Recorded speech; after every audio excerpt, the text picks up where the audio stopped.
So now we get to the fun part. Why Section 508 makes a difference. All right.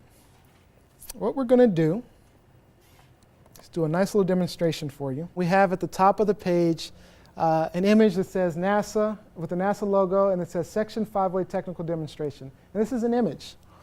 Then we have a bunch of navigational links off to the left here. And then we have our main content, which would be a thumbs down, followed by the text non-compliant and some information on the purpose. We're going to start up we're going to unmute our screen reader, and I'm going to see if you guys can figure out what is and isn't read, or if you can hear. Pages not 500. All right. So let's try it again. Home left parent non-dash compliant right parent visited That's link. the link I'm Home coming left from. Parent non-dash compliant right parent visited link. Page has 7 links. Visited link home left parent non-dash compliant right parent. Visited link home left parent compliant right parent visited link images demo visited link color blind demo visited link tables demo visited link multimedia demo. Compliant purpose : to demonstrate how using technology differs for those with disabilities and how following a few simple technical standards can help make access : /documents and settings / @ non-dash compliant. All right. Well, it would just continue to read the text from there on. All right. So can anyone figure out what was missed? Anything get missed there? Yes. Section 508 technical demonstration. Anything else? Anybody else catch anything else that was missed? All right. It's hard to say because you pressed the button toward the end. It seemed to skip some of the text. Okay. It normally doesn't skip the text. Unfortunately, my hand was on the mouse button. Sorry. So it was reading as you dragged the mouse over. Yes. Well, not because I was dragging the mouse over. I was just following along so that you guys could visually see. Yes, it did miss Section 508 technical demonstration. As a matter of fact, if I didn't actually see this, I wouldn't know what this page was about at all, because there's no information provided. In addition, at the top of the page, even if you look at, I have my NASA Section 508 website up, and if you look at it, it's titled NASA Section 508 Overview. But on this particular website, all we have is the path. Yeah. So honestly, I have no idea what this page is about if I'm a blind user. Also, it did miss our thumbs down image. It didn't say anything about that, so I wouldn't even know that thumbs down is there. Good thing is I have a non-compliant text there. All right. So on the next page, we'll have a compliant page, and we're going to listen and see what it says, if it catches any more stuff here, or if you see anything different. NASA Section 508 Technical Demonstration. Page has 8 links. NASA Section 508 Technical Demonstration. This page link skip to content. Graphic NASA Section 508 Technical Demonstration. Visited link home left parent non-dash compliant right parent visited link home left parent compliant right parent visited link images demo visited link color blind demo visited link tables demo visited link multimedia demo graphic thumbs up compliant. This page is now fully Section 508 compliant. Let's take a look at another example of images visited link images demo. Okay. So, yes. Are there supposed to be labels on the 2 frames? Good question. There are actually not 2 frames here. Oh, they're not. Yes, there are not 2 frames. It looks like it. And I did that on purpose. And I'm glad you noticed it. Because the important thing to notice is frames, although they can be easy for some people using screen readers, some assistive technologies have a lot of trouble with frames. So you can have a page look just like a frame, just using some simple styling, which is what I did here.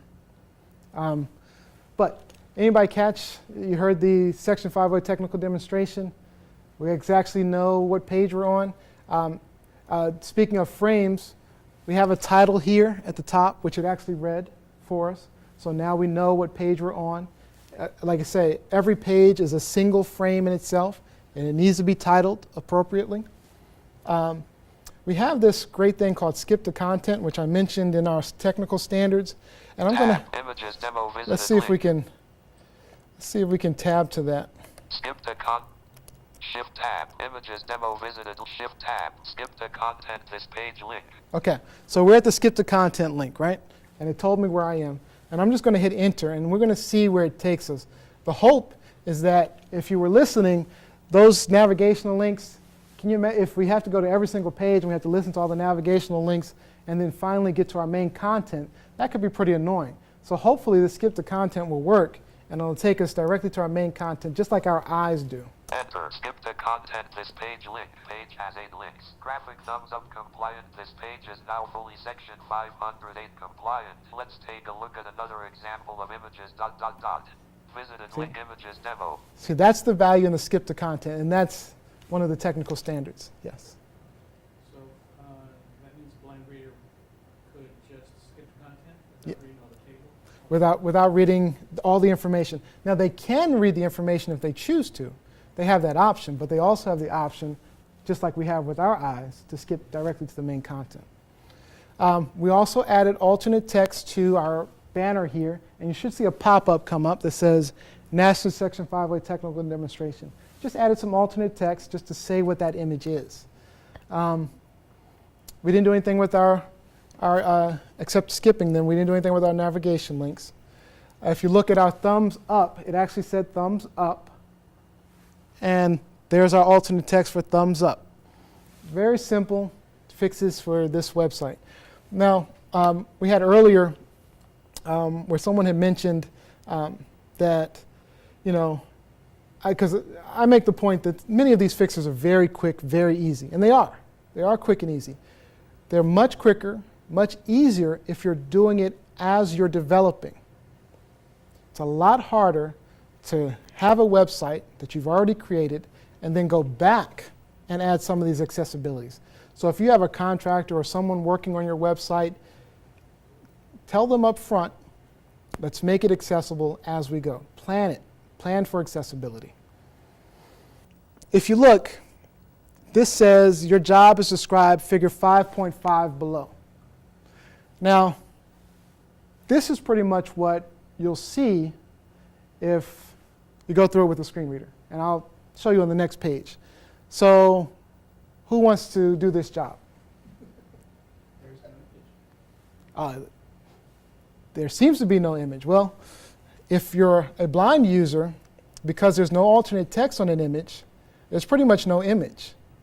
So a blind user would not be able to do this job any more than you can do your job on this page. So we're going to go to the next page and we're going to listen.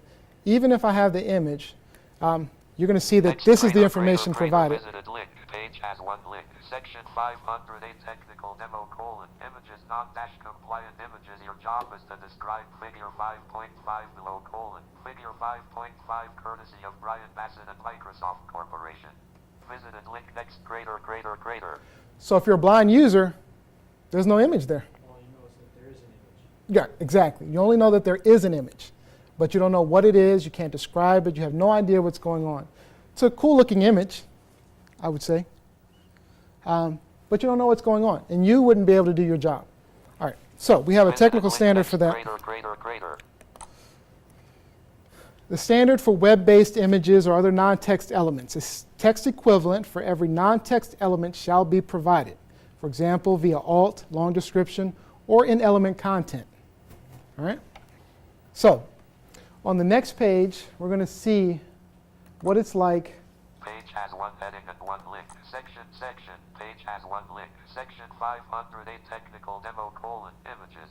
Graphic thumbs up compliant images. Your job is to describe figure 5.5 below : figure 5.5 graphic figure 5.5 built dash and bifocals dash Adam types at a regular keyboard while viewing a tiny computer through 2 giant lenses suspended in front of his monitor. Courtesy of Brian Bassett and Microsoft Corporation. Yeah. Visited link next greater. Now you can do your job, right? Now we can do our job. And like I said earlier, how much information is sufficient information? Because we're looking at a guy, you could go as far as saying he's wearing a plaid shirt, he's leaning back in his chair, he's got a coffee mug beside him, he's typing on the keyboard, he's got a tiny mouse. How much information is necessary to get the point across? You probably don't need all that information. It's simply saying,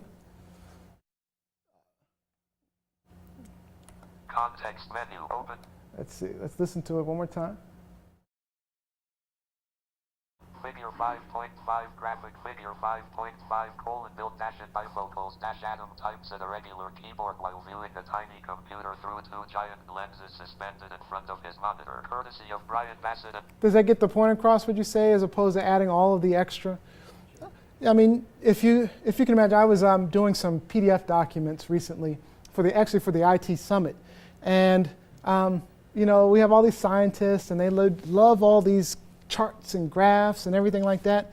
Now me, as simply the one remediating documents, I have no idea what the point is they're trying to get across. So for the majority of these charts and graphs, I literally have to provide all of the data and information, the data sets that are provided by the graph, and that's pretty complicated work. In the reality, there were a couple of slides where I could easily infer the point of what they were trying to say, and it was as simple as saying, you know, hey, we've progressed since 1990, 10%.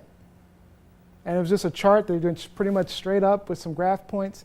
And the only point that needed to get across was that between 1990 and 2000, we increased 10%. So in my alternate text on that was simply to say, oh, between 1990 and 2000, the increase was incremental up from 1% to 2%, or whatever it is. You are the author. You have to decide what point you're trying to provide. Yes? How did the reader know that that was a common sentence? I provided the alternate text to tell it that. Blank. Yep, I did. So when you cover and the alt text comes up, is Josh speaking? No, no. It will do it if I go to it. I can navigate through the page. Well, actually, with JAWS, it's actually a lot. You can use different multiple keyboard commands. So actually, that's the great thing about some of these softwares. You can use keyboard commands to move and navigate through. And actually, I'll show you that in action in a second. Visited link next greater. All right. Skip to content this page link. NASA section 5. All right, I'm going to turn him off for a second. All right, we have here a colorblind demo. Like I said, colorblindness is a pretty prevalent disability that people don't even realize. And a lot of people don't even say that they're colorblind. Some people may be just embarrassed that they're colorblind. And so you may not even know that someone has a disability when they do. So, showing on screen are two dotted patterned images in black and white. select the image displaying the number 25. Excuse me, the number 45. Anybody? Okay, we've got a couple of rights, a couple of lefts. We've got a, you can't see anything. Some people can't see anything on the screen. So it's a demo of what a colorblind person sees, right? Exactly. Yeah, okay. This is what a colorblind person would see in this case, because they can't see. Now, what do we see if we're looking at it with color? Showing on screen are two dotted patterned images in color. Now you can see a 25 pretty clearly. You still may not be able to see the 45. Show red, green. Exactly.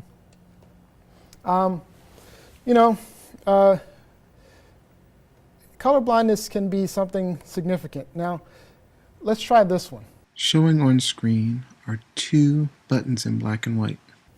You're going to press a button below. Your green button equals back to your home page, and your red button delete all your system files. Now, who's going to take a chance of guessing that one? Okay, let's get some guesses anyway. Let's get some guesses. Let's do that. What color's on the left? Left is green. You say left is green. Any other guesses on that? Any other? Everybody's going with green on the left. Okay. We're going to... Saved all my system files before. All right. Well, the standard for web-based color, web pages shall be designed so that all information conveyed with color is also available without color. For example, from context or markup. So context being what you see on the screen, markup being what's maybe in a tag. Showing on screen are two dotted patterned images in color. Okay. So you got select the image displaying number 25. Here we did add alternate text, so we got a little pop-up. Image 1 is 45. Image 2 is 25. similar to the game that I was talking about, the Facebook game, there are some cases where, this may be a test for visual acuity. You may have to create a test for visual acuity. And that's the purpose of your application. That's the purpose of what you're trying to create. In those cases, we have to look at alternatives. And like I say, Doug, myself are here. We were able to help the people with the Facebook game. That's what we're supposed to do because technically it would not be compliant with Section 508, at least not conforming to the technical standards. But there may be an exception that we could look at. If there was a situation where you had to have a visual acuity test online, it may even be timed in some way, and there may be some standards that application would fail. And then we would have to find ways to at least make some type of accommodation or figure out what exceptions may apply. Showing on screen are two buttons, one green, one red. All right, and then press your button below. Did we say right was green? No. Oh, somebody would have deleted all their system files. All right. Yeah, the green button. So what we did here, we actually added text. We talked about context. So red button, green button, the text is actually on the button. In addition to that, we added the alternate text. If you see when we hover over it, we've got green button, red button. That's the alternate text that's in the markup. All right. Okay, now tables. Tables are tons of fun. I'm sure some people have seen some pretty complex tables. If you can imagine a screen reader or someone trying to navigate through all that information, it can be very complicated. So we're going to give you an example of that. Section 508 technical demonstration visited link home left parent non-dash compliant right parent visited link home. Okay. We're going to go to the next page and I'm going to have you guys listen. Now keep in mind, generally speaking, screen readers will read row by row going from left to right. So that's what they generally read in.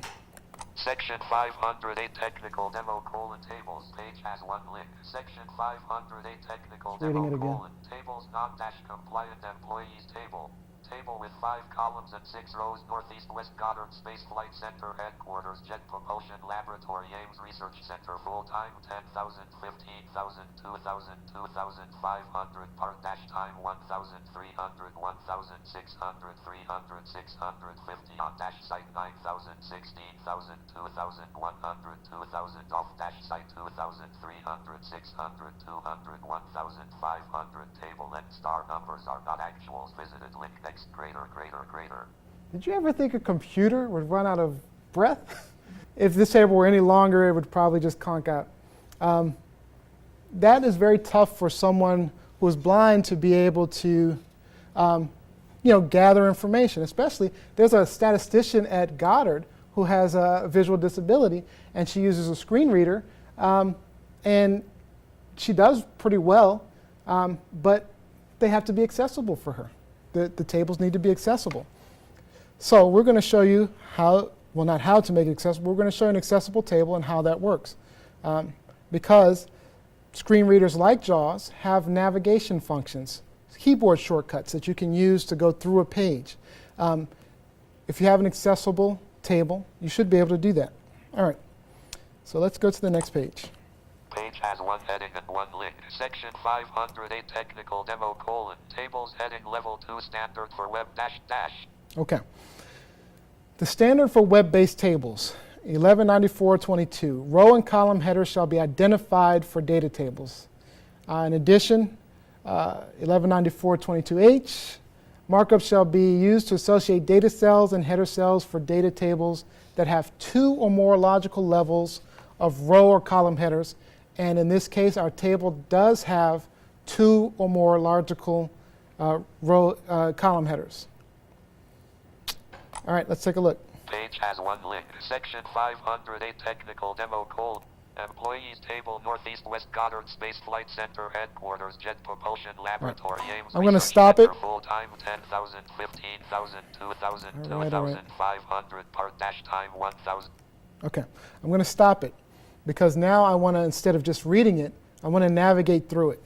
So first thing I'm going to do is I'm going to go to the table. Grabbing to top. Employees table. Table has 5 columns and 6 rows with 5 row header and 4 column headers of center names. The first 2 column headers are broken into the section northeast and the second 2 column headers are broken into the section west. The row headers describe the employee status. Column 1, row 1.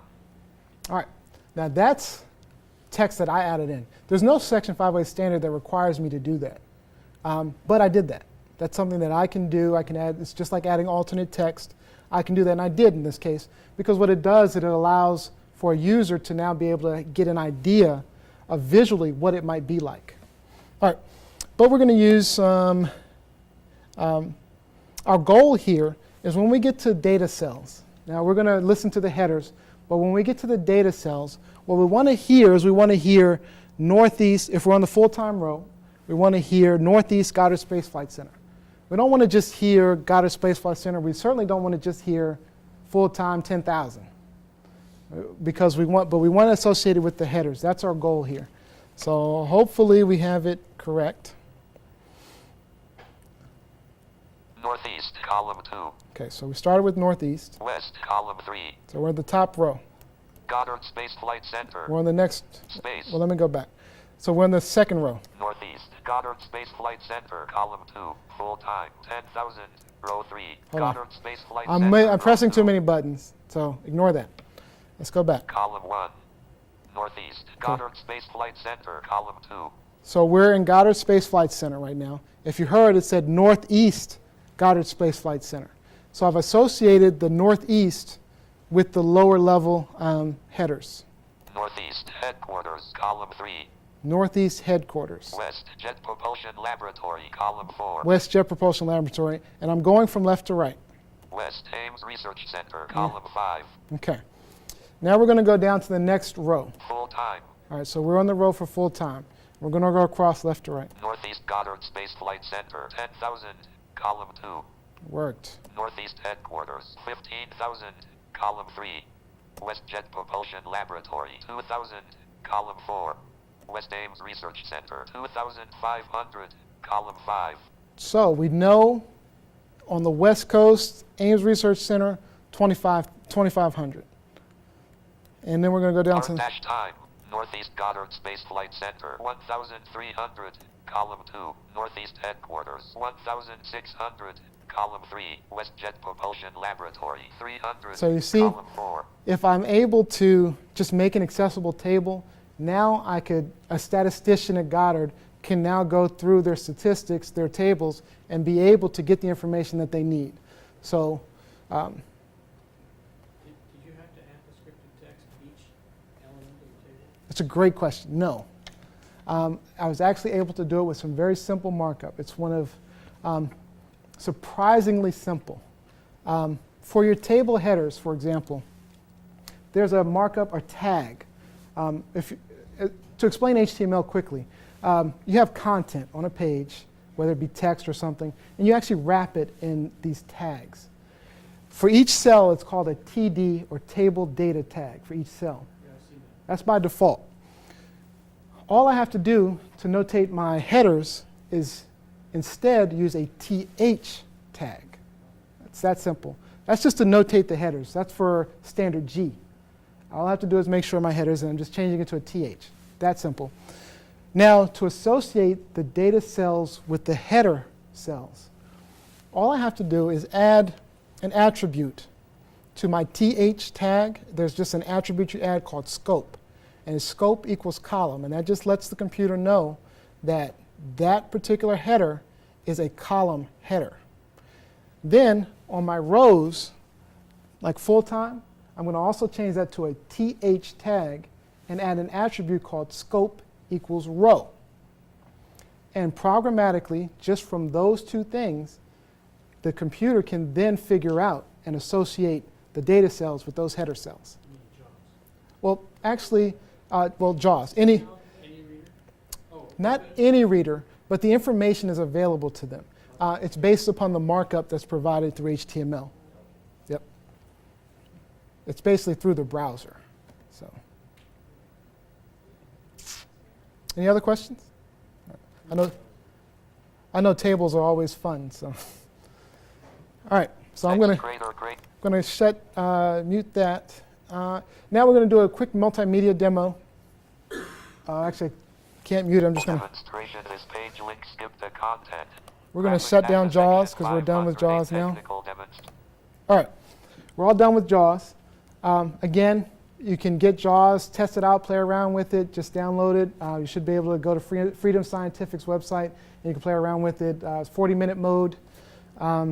It's an excellent tool to at least get an idea or get a feel for what's happening. All right, so for multimedia, we talked about multimedia is a combination of audio and video. There is nothing so far removed from us to be beyond our reach, or so far hidden that we cannot discover it. To this end, we will explore and pose questions. What is a planet? That's a pretty nice video. Actually, there's a group, a multimedia group that I work with, and they produced this for NASA. I thought it was beautiful. I thought it was an excellent video. Unfortunately, initially, they didn't have it captioned. Ancient Greeks looking up at the night sky. So for someone who was deaf, this is what they got. This is about all the information that they received. A person anybody who is deaf, hard of hearing, can't hear. When I go to like restaurants and bars and I'm, maybe a sports bar or something, I love it when they have the captioning turned on because I can tell what's going on. I mean, me is just, and I hear pretty well. I have pretty good hearing. And I love captioning. Matter of fact, oftentimes, I'll turn on captioning at home just because I just don't, if I miss something, I can just read it real quick. Captioning is fantastic. But unfortunately, someone who's deaf could not enjoy this at all. So, the technical standard for multimedia, there's one for web, 1194.22, equivalent alternatives for any multimedia presentation shall be synchronized with the presentation. And then these are specific to multimedia, 1194.24c, all training and informational video and multimedia productions which support the agency's mission regardless of format that contains speech or other audio information necessary for the comprehension of the content shall be open or closed caption. Closed captioning is what you see on your TV. Basically, your TV decodes the captioning. Open caption is when you actually place it, it's part of the video itself. All right, and then all training and informational video and multimedia productions support the agency's mission regardless of format shall contain visual information necessary for the comprehension of the content shall be audio described, and that's what we were talking about earlier, providing some type of audio description. Again, in this case, I've tried to provide as much audio description as I can. If someone producing the multimedia felt that I was not providing enough information about what was going on, then they would have to provide some type of audio description if I didn't give enough information. So we're going to look at the same video with captions. On screen, the video is playing with captions.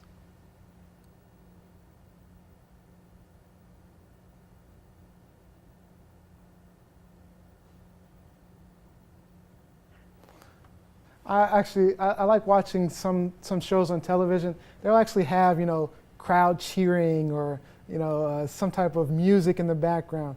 It's funny sometimes when there's music playing in the background, they'll actually have the words to the song going on at the bottom of the caption. I just think that's amazing. But now someone who is deaf can now get the information that this video is providing. And that's the importance of captioning.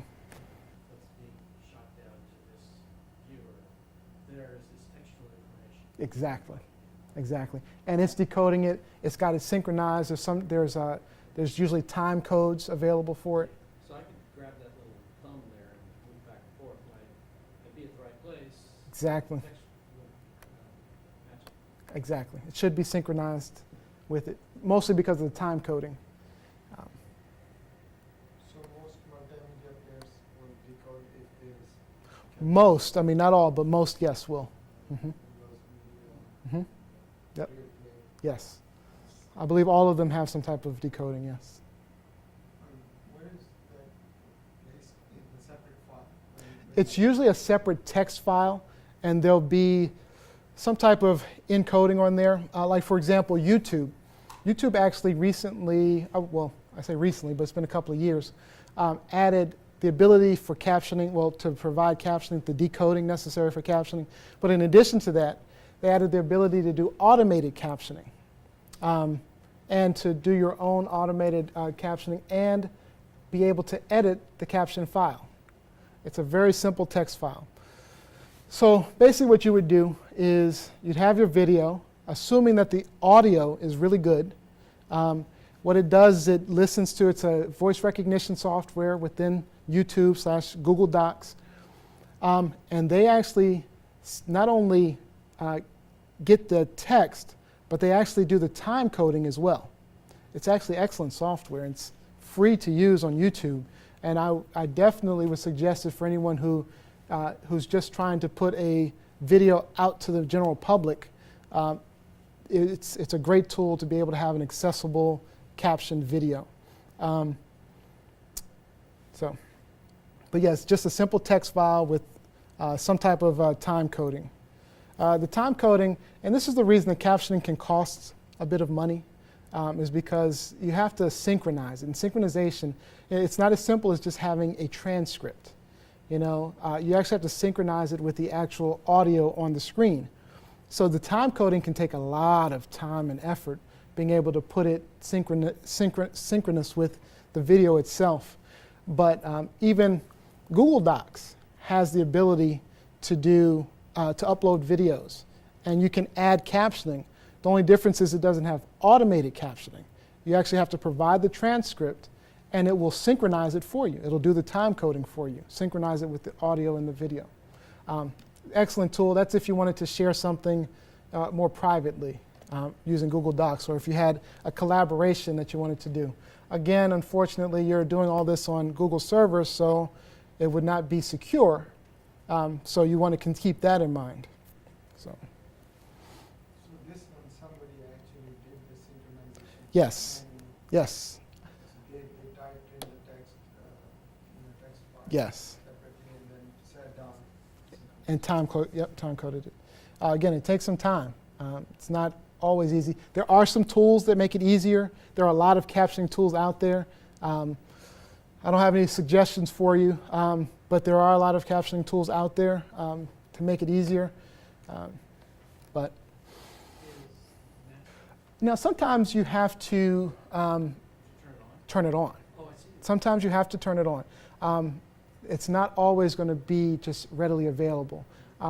Usually there'll be, especially if it's presented on the web, there'll be some type of button at the bottom that you can just, it's called CC or closed captioning, and you just click that and it should show it. In some cases, if it doesn't, please again let me know, and we'll try to address those immediately. Okay, and that's the end of this demonstration. We basically wanted to give you an idea of what it's like to be someone who may have a disability, to be on the other end, and to show you how the technical standards kind of harmonize, are used to harmonize technology with the assistive technology. So, are there any other questions? Yes. Are these documents going to be available online? Yes, we're going to make them available on section508.nasa.gov. We're actually, since with the videotape, we're going to have to caption that and take care of that. So it may be a little while before we get those posted, but they will. Doug Pearson is actually going to send out a center-wide communication on that. So you'll have that. So we'll post the slides along with the videos. That'll be for the web one that was yesterday as well? Yes, for all four of them. Yep. Thank you. Pleasure. Any other questions? When I create a content or a GUI or a website, who evaluates it to make sure it can Well, here at this center, all the centers deal with it differently. Here at this center, you probably would you have contractors working on it, or would you be working on it, or? As a contractor, I might work on a product that I would deliver, but All right. I've never been asked to make that, something like that, 508 compliant. But if I were, what would I do? What would you do? Yeah, how would I make it 508 compliant, prove that it is?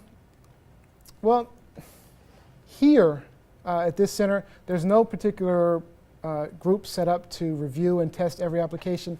Doug will be doing regular audits. We at the agency do regular audits. So what you would do as the contractor is you would have to evaluate your application for Section 508 compliance. It's good to provide documentation that you're Section 508 compliant, such as a checklist.